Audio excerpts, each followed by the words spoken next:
पुरानी बात है। बचपन में जिस स्कूल में मैं पढ़ता था, उसमें नीचे के दर्जे में पंडित शिवनाथ से हम लोग पहाड़ा पढ़ा करते थे।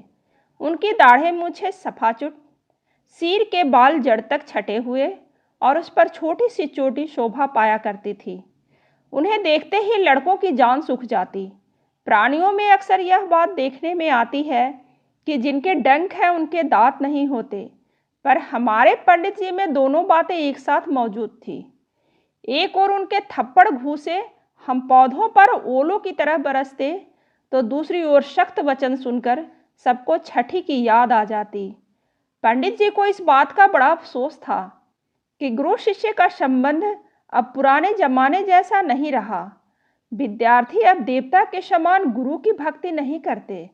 इस तरह अपना अफसोस जाहिर करके वे अपनी उपेक्षित देव महिमा को बालकों के सिर पर जोर से पटक दिया करते और कभी कभी गहरा हुंकार भरते, किंतु उसके भीतर इतनी ओछी बातें मिली रहती कि उसे देवता के वज्र की आवाज का दूसरा रूप समझ लेने का भ्रम किसी को नहीं होता।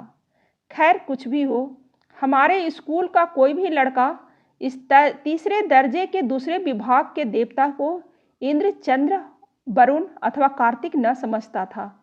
सिर्फ एक ही देवता के साथ उनकी तुलना होती थी, जिसका कि नाम यमराज है। इतने दिनों बाद अब तो यह मानने में कोई दोषी नहीं और न डर है कि हम लोग मन ही मन चाहते थे कि उक्त देवालय जाने में अब वे ज़्यादा देर न करें तो अच्छा है। पर इतना तो हम लोगों ने अच्छी तरह समझ लिया था कि नर देवता के समान दूसरी बला नहीं। देवलोक में रहने वाले देवता बखेड़ा नहीं करते। पेड़ से दो एक फूल तोड़कर चढ़ा लेने से वे खुश हो जाते हैं और न तो तकाजा दे नहीं करते। किंतु हमारे पंडित देवता बहुत अधिक की आशा रखते थे और उससे जरा भी गलती हो जाती तो वे लाल लाल आंखें निकालकर मारने दौड़ते। उस समय वे किसी भी तरह से देवता जैसे नहीं दिखाई देते। लड़कों को तकलीफ देने के लिए हमारे शिवनाथ पंडित के पास एक हथियार था, जो सुनने में मामूली किंतु वास्तव में बहुत खतरनाक था। वे लड़कों के नए नए नाम रखा करते थे। नाम यद्यपि शब्द के सिवा और कुछ भी नहीं, पर आदमी जो अपने से अपने नाम को ज़्यादा चाहता है, अपने नाम की प्रसिद्धि के लिए लोग क्या क्या कष्ट नहीं सहते। यहाँ तक कि नाम की रक्षा के लिए लोग मरने से भी नहीं हिचकिचाते। नाम पर मर मिटने वाले मानव के नाम को बिगाड़ देना उसकी जान से भी प्यारी जगह पर चोट पहुँचाना है। और तो क्या, जिसका नाम भूतनाथ है, उसे अगर नलिनीकांत कहा जाए तो उसके लिए भी यह बर्दाश्त के बाहर है। इससे एक खास तत्व की जानकारी होती है, वह यह कि आदमी चीज़ की अपेक्षा नाचीज को ज़्यादा कीमती समझता है। यानी सोने चांदी की अपेक्षा बात को, प्राण की अपेक्षा मान को, अपने नाम को अपने से बड़ा मानता है। मानव स्वभाव के अंदरूनी इस गूढ़ नियम के बस में होकर पंडित जी ने जब शशि शेर का नाम छुछुंदर रख दिया, तब वह बेचारा बहुत ही दुखी हुआ। खासकर इसलिए उसके मन का दर्द और भी बढ़ गया कि वैसे नामकरण की वजह से उसके चेहरे पर खास तौर से गौर किया जाता था। फिर भी बहुत ही शांत भाव से सब सहते हुए उसे चुपचाप बैठना पड़ा। पंडित जी ने आशुतोष का नाम रखा था दुल्हिन, और इस नाम के साथ थोड़ा सा इतिहास भी है। आंसू अपने दर्जे में बहुत ही सीधा साधा और भोला भाला लड़का था। वह हमेशा चुप रहता। लड़ना झगड़ना तो उसकी जन्मपत्री में ही नहीं लिखा था। बड़ा झेपू था। उम्र में भी शायद वह सबसे छोटा था। सभी बातें सुनकर मुस्कुरा देता था, किंतु पढ़ता खूब था। स्कूल के बहुत से लड़के उसके साथ मित्रता करने को उत्सुक थे, पर वह किसी के साथ खेलता न था। छुट्टी होते ही तुरंत घर चला जाता था। दोपहर को 1 बजे के करीब उसके घर की महरी एक दोने में कुछ मिठाई और छोटे से गिलास में पानी लेकर आया करती।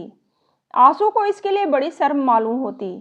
वह सोचता कि महरी किसी तरह घर लौट जाए तो वह जी जाए। वह नहीं चाहता था कि इस बात को कोई जाने कि स्कूल के छात्र के अलावा वह और भी कुछ है। मानो उसके लिए यह बहुत ही छिपाने की बात थी कि वह घर का कोई है, अपने माँ बाप का लड़का है, भाई बहनों का भाई है। इस विषय में हमेशा उसकी यही कोशिश रहती कि कोई लड़का उसकी कोई भी बात जान न ले। पढ़ने लिखने में उसकी कोई गलती न होती, सिर्फ किसी किसी रोज स्कूल आने में जरा कुछ देर हो जाया करती। शिवनाथ पंडित जब उससे कारण पूछते तो वह उसका कोई सही उत्तर न दे सकता था। इसके लिए कभी कभी उसे बड़ी फटकार सहनी पड़ती थी। पंडित जी उसे घुटनों पर हाथ रखकर पीठ नीची करके दलान की सीढ़ियों पर खड़ा कर देते थे। चारों दर्जे के लड़के उस झेपू लड़के को उस हालत में देखा करते थे। एक दिन ग्रहण की छुट्टी थी। उसके दूसरे दिन स्कूल की चौकी पर बैठे हुए पंडित जी ने देखा कि एक स्लेट और स्याही लगे बस्ते में पढ़ने की किताबें लपेटे हुए और दिनों की अपेक्षा बहुत सिकुड़े भाव से आंसू क्लास में घुस रहा है। शिवनाथ पंडित ने सुखी हंसी हंसते हुए कहा, अच्छा दुल्हन आ गई क्या? पढ़ाई खत्म होने पर छुट्टी के पहले उन्होंने सब लड़कों को संबोधन करके कहा, सुनो रे, सब कोई सुनो। पृथ्वी की समूची मध्याकर्षण शक्ति जोरों से बालकों को नीचे की ओर खींचने लगी। फिर भी छोटा सा आंसू अपनी बेंच पर धोती का एक छोर और दोनों पैर लटकाए हुए सब लड़कों का लक्ष्य स्थल बना बैठा रहा। अब तक तो आंसू की काफ़ी उम्र हो चुकी होगी, पर उसके जीवन में बहुत से भारी भारी दुख, सुख और शर्म के दिन आए होंगे, किंतु उस दिन के मासूम दिल के इतिहास के साथ और किसी दिन की तुलना नहीं की जा सकती। हालांकि बात बहुत छोटी सी है और 2 शब्दों में ख़त्म हो जाती है, फिर भी यह तो मानना ही पड़ेगा कि उसमें एक रहस्य है। आंसू की एक छोटी बहन थी। उसके बराबर की कोई साथी या बहन न थी, इसलिए वो आंसू के साथ ही खेला करती थी। लोहे की रेलिंग से घिरा हुआ गेट वाला आंसू का मकान है। सामने गाड़ी ठहरने के लिए बरामदा है। उस दिन खूब वर्षा हो रही थी। जूते हाथ में लिए, सिर पर छतरी ताने जो 2-4 आदमी सामने से आ जा रहे थे, उन्हें किसी भी तरह ताकने की फुर्सत न थी। बादलों के उस अंधेरे में, वर्षा के झमझम शब्द में, तमाम दिन की छुट्टी में गाड़ी बरामदे के नीचे सीढ़ियों पर बैठा आंसू अपनी बहन के साथ खेल रहा था। उस दिन उनके गुड्डा गुड़ियों का ब्याह था।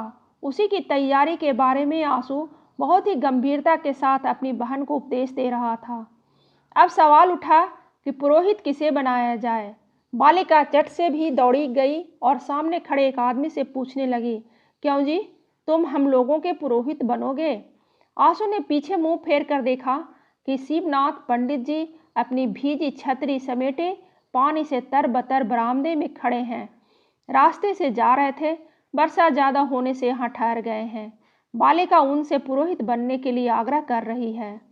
पंडित जी को देखते ही आंसू अपने खेल और बहन दोनों को छोड़ छाड़कर एक दौड़ में मकान के अंदर भाग गया। उसका छुट्टी का दिन बिल्कुल ही मिट्टी में मिल गया।